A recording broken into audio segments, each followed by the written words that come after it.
Alrighty guys, how are you doing today? Good. That's good. My name is Caitlin. I'm going to be the captain of this boat ride. In the back is Jordan. He's going to be my co-captain / navigator, so I do suggest being extra nice to him. He is going to be the one making sure that we stay nice and dry over all these sharks today. But I do need you guys to help me find 4 things. If you see our green sea turtle, either of our sawfish, or our southern stingray, just yell treasure, and that'll let Jordan know to slow down a little bit so you guys can get some really good pictures and I can tell you some about them. Then, as you probably noticed, we do not call the Shark Lagoon for no reason. We have 18 fully grown sharks in here. There are 12 sand tiger sharks, 3 nurse sharks, 2 sandbar sharks, and 1 black-tip reef shark. Alright, there was a female sand tiger shark. And you can tell the difference between the males and the females fairly easily just by looking at them, because the females are always going to be larger. They do have more muscle because they are the ones that carry the pups. It takes a little more strength if you're swimming for 2. And that pretty much goes for all fish, sharks, and a perfect example is our sawfish.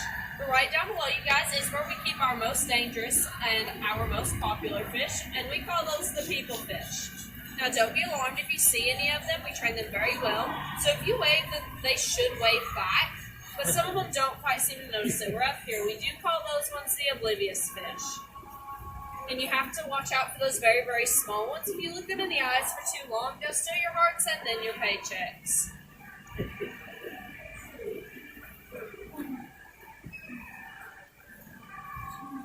This area that we are fixing to come over is what we call the hangout area.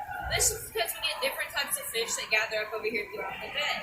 And that's because this large piece of coral does actually shoot out treats for them. Now, I don't know about you guys, but I like to hang out where I'm getting free snacks too.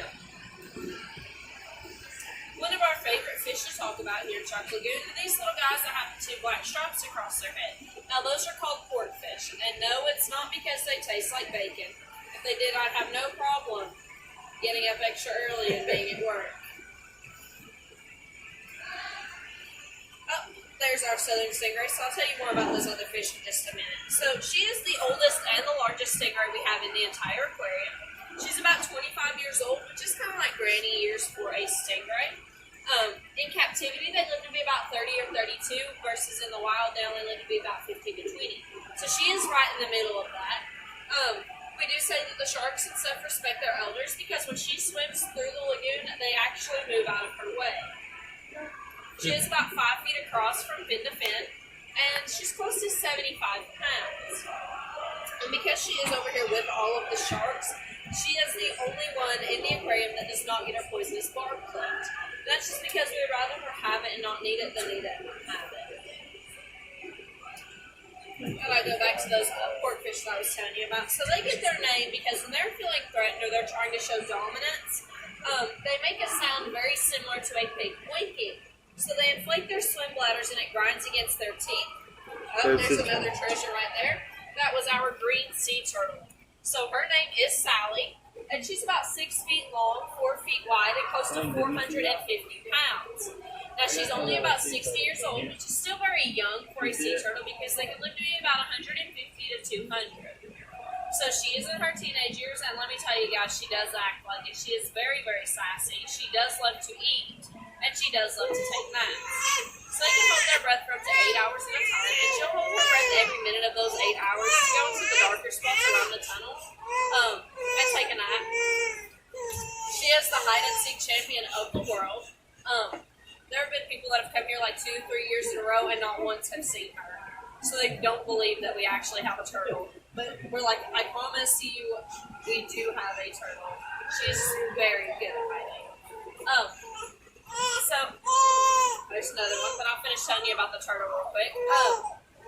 So like I said, she does love to eat. She gets fed bok choy, which is like a fancy Asian lettuce, and a couple of times a week she gets some squid. But when she's out here, you can find her like eating the algae off the tunnel or off like the coral and stuff like that. She does go back there in the acclimation pool, and I'll point that out to you when we get back up closer to the dock. And she'll beg our divers for food. We also have to lock her away in the acclimation pool when we feed our sharks, because she will swim up to them and take the food right out of their mouth and slap them. Like I said, very sassy. So that right there is another one of our treasures. That is our female sawfish. So I was telling you guys about how you can tell the difference between the males and the females because of their size. So a perfect example are the sawfish. So our male sawfish is 16 feet long. She's only about 14 feet long. He's 250 pounds, and she's 400 pounds. So he is longer than she is, but she does weigh a lot more than he does. A lot of people think that sawfish are part of the shark family because of how large they are and their dorsal fins and the way that their tail looks. But they are actually part of the stingray family. Have you guys been through the tunnel? Yeah. So, when you guys go through the tunnel, or if you have been, if you look up at the sawfish, you'll kind of see that they've got the same goofy looking face that a stingray does. So they have what are called grinding plates instead of those sharp pointy teeth like a shark, just because they eat crustaceans like crab, shrimp, shellfish, and things like that. So those grinding plates just make it a lot easier for them to break those shells apart. They also have two holes on top of their head, and those are called spiracles. And what those are is they're just like nostrils. So where their faces are on the bottom and they do lay on their bellies a lot, it'd be really hard for you guys to breathe too if your face is pressed up against the ground all day. So they just have nostrils like on their forehead. That long nose of theirs is called a rostrum, and what they use that for, they use it for two different things really. One is to like rake around in the sand to find those crustaceans that they eat, and the other one is they'll swing it around and get things. Like if one of the sharks was to brush up against a sawfish, they would swing it around, kind of for like a defensive reason. But this right here, this shipwreck, is actually the first and only boat that they ever let me pull around the lagoon. So you guys can kind of see why I'm up here talking to you and Jordan's pulling us around the place. It didn't go so well last time.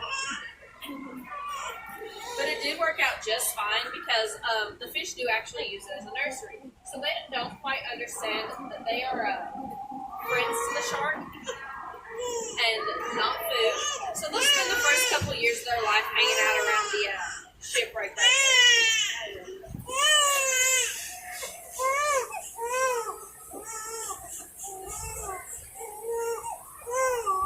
So, did any of you guys notice that some of the sharks are moving along more slowly than others? If you did, the ones that are swimming a lot slower are actually asleep. So sharks can't stop swimming forward throughout their life, or they could potentially drown. So what they do is they'll shut off between 20 and 80% of their brain function and kind of put themselves on like cruise control, or kind of like sleepwalking or swimming.